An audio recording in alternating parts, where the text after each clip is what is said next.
Mga guys, gagawa siyang budo. Yeah.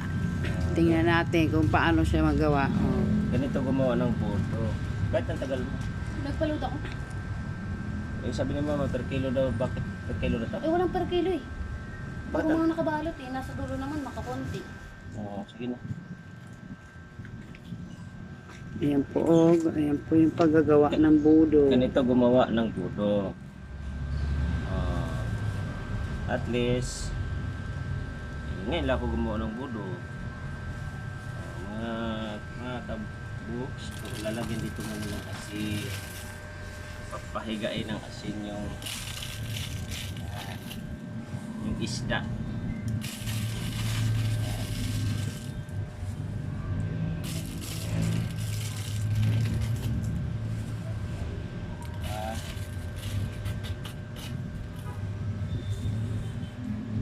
Dito.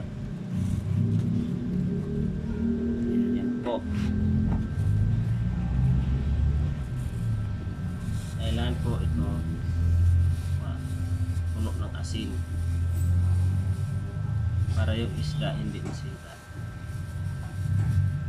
Tawag nito sa probinsya budo. Dating sa Maynila, buro, binuburo ng asin. Diba? Tanungin natin sila maalat talaga ito. Kasi puro ito asin eh. Ching, naliligo ka ng asin dyan, Ching.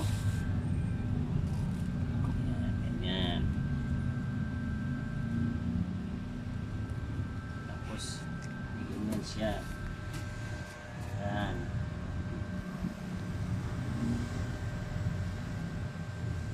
Yan siya. Na guys, kung gusto nyo gumawa ganito, ganito ang paggawa. Siya na. Yan.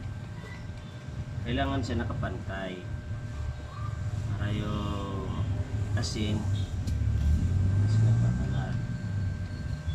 Diba? Yan.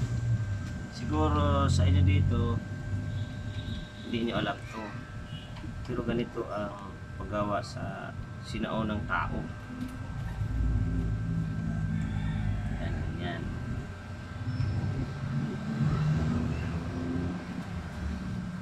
Puno siya ng asin. Okay na? Okay. Yan. Dito i-focus mo dito sa camera. Focus na. Ganito pala ito gawa ng budo. Ano siya? Ano siya? Asin. No? Hindi rin pala po dito matuyo. Tuyo, di na siya nadikitan.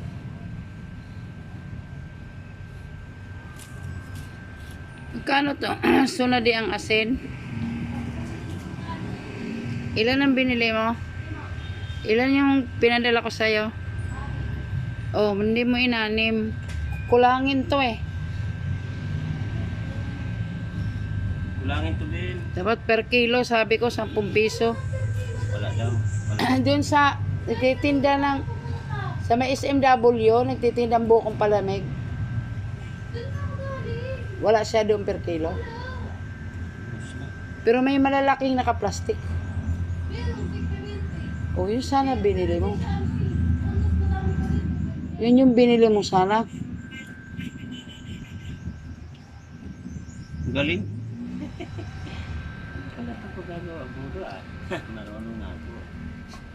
Ay, tinuman toyo. Di sana ditikitan.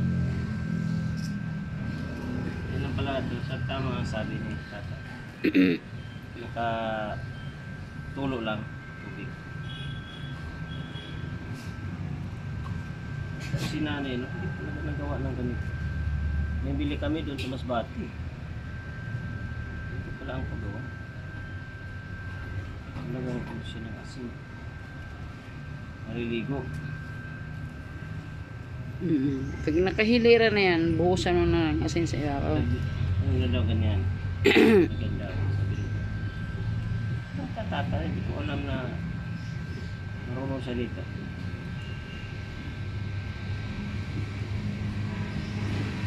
Ano na to? 5 minutes na. Okay. Bye-bye.